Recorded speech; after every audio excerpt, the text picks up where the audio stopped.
Canada is done with Trump's tariffs, the ones he's enacted and the ones he's threatening to enact. NBC News reports Canadians are removing American liquor and California wines from their store shelves. They're pulling back on future visits to the U.S. They're pushing Buy Canadian to counter higher costs and spite Trump. And they are uncharacteristically brandishing unvarnished anger over what they see as a betrayal by a longtime friend.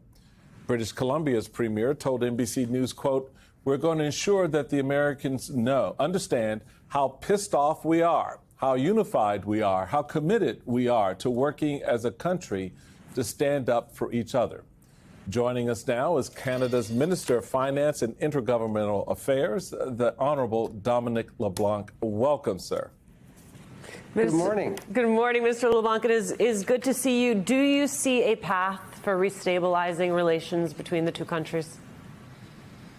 I hope so. I hope so. As your introduction said, Canadians are showing perhaps an uncharacteristic level of emotion or frustration, anger at what's happening to our economy. We think it's unjustified. If you look at how the two countries going back to Ronald Reagan have operated in a free trade context and built an economic and security partnership that we think should be the envy of the world at a time when the world is getting more complicated, when China represents a significant threat to our economy and our security. More than anything, we want to work together in partnership with the Americans like we have for decades. So Canadians are frustrated that these tariffs are being imposed on us. The government of Canada obviously responded, retaliated, as we said we would, and imposed our own retaliatory tariffs.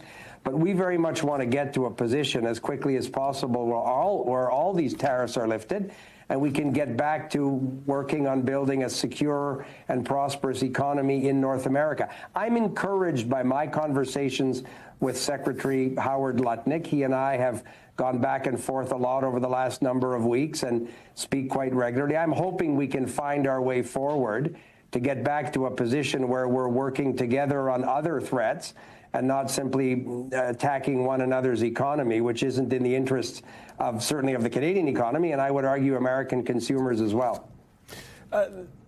Minister, the problem, though, the challenge that we have in this relationship right now is not, born out of something that Canada and the United States have been fighting over for a long, long time. It is born out of the peak of one man who, for whatever reason, has it out for Canada.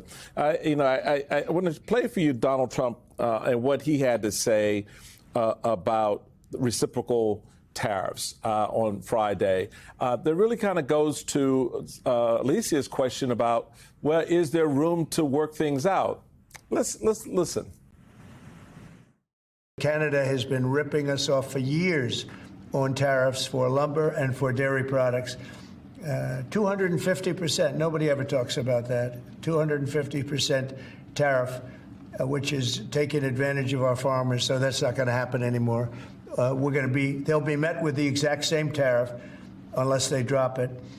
And that's what reciprocal means. And we may do it as early as today, or we'll wait till Monday or Tuesday. But that's what we're going to do. So where do you work with that guy?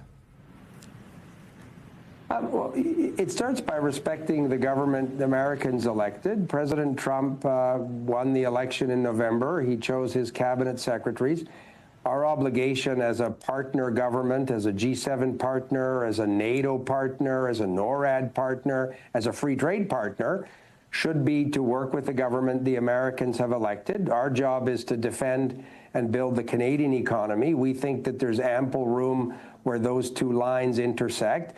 President Trump's comments about dairy, for example, go back to the U.S., Mexico, Canada Free Trade Agreement, CUSMA, which he negotiated in his first term and signed and said was a fantastic agreement.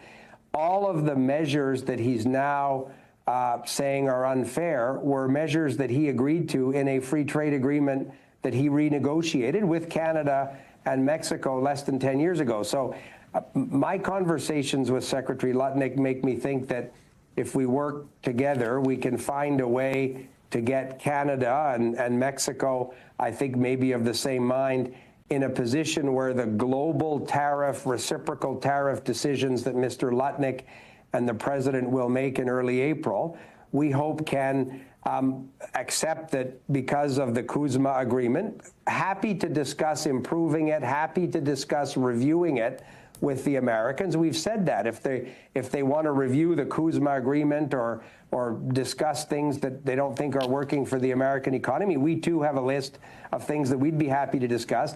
But let's do that in a coherent partnership context where we're not applying tariffs that change week over week to one another. That doesn't seem the best way to improve an agreement that we're happy to discuss, because we think it should be the basis of prosperity for both countries. Well, and especially because the prosperity for your country is tied not just to your fellow countries in North America, but also to the global tariffs that this administration is proposing. China has hit Canada with tariffs in indirect opposite to Trump. Quote, China announced tariffs of up to 100% on canola, pork, and other foods from Canada on Saturday.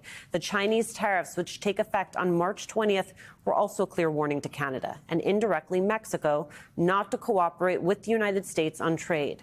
The Trump administration, like the Biden administration before it, has been demanding that Canada and Mexico not serve as backdoors for low-cost Chinese goods to enter the U.S. market under North American free trade agreements. Your response, Minister? So we agree. There's an area where we entirely agree with the American administration, with President Trump, with his predecessor, President Biden, and his administration.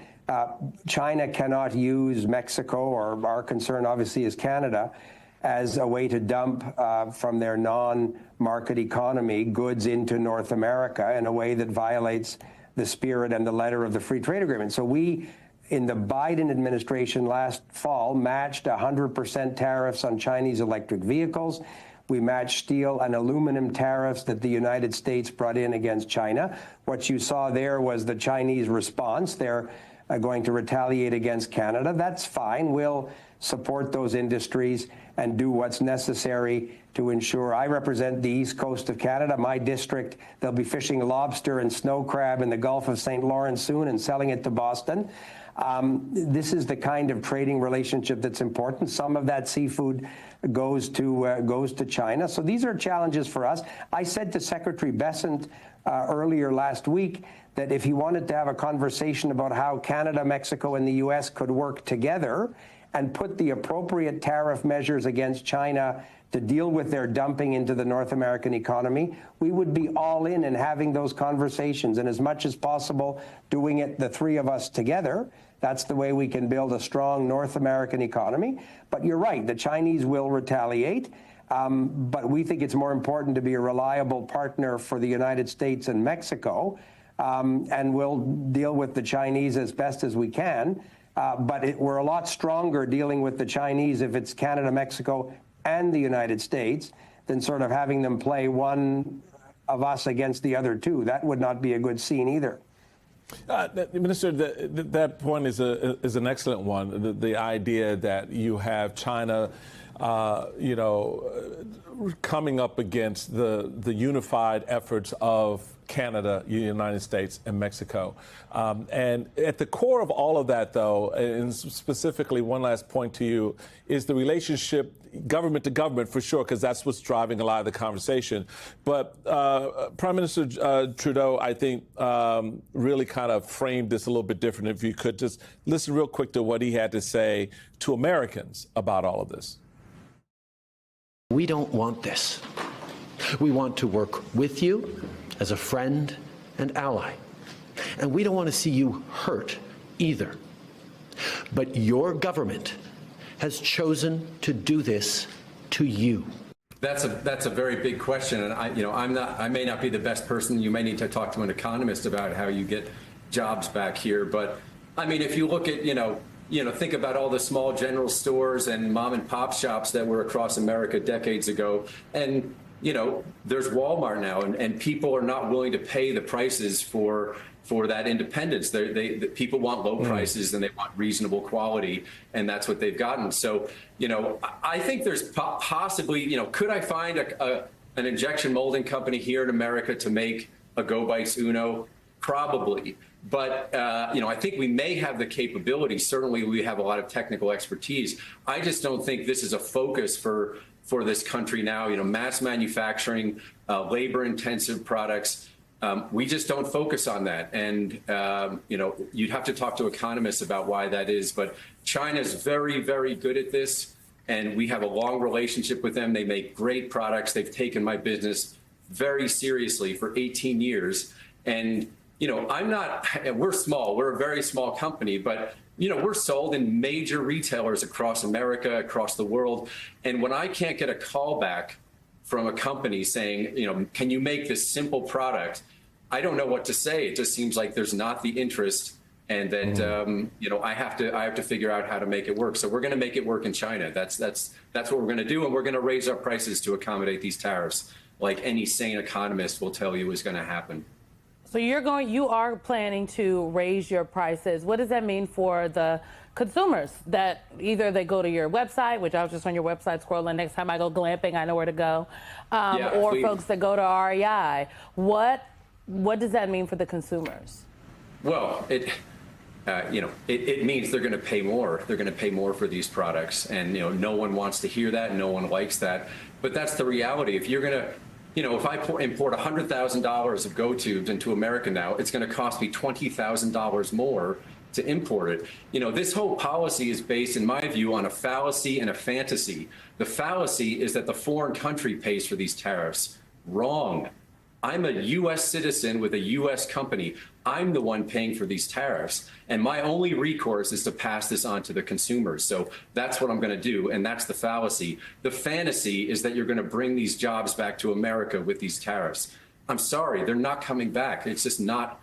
It's just not happening. And I tried my best to see if we could make this here, and there was zero interest in it. So I think it's a fallacy and a fantasy. And yeah, consumers are going to see higher prices.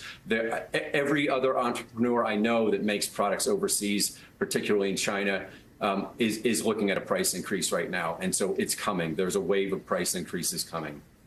So folks, you can see that I've talked about this.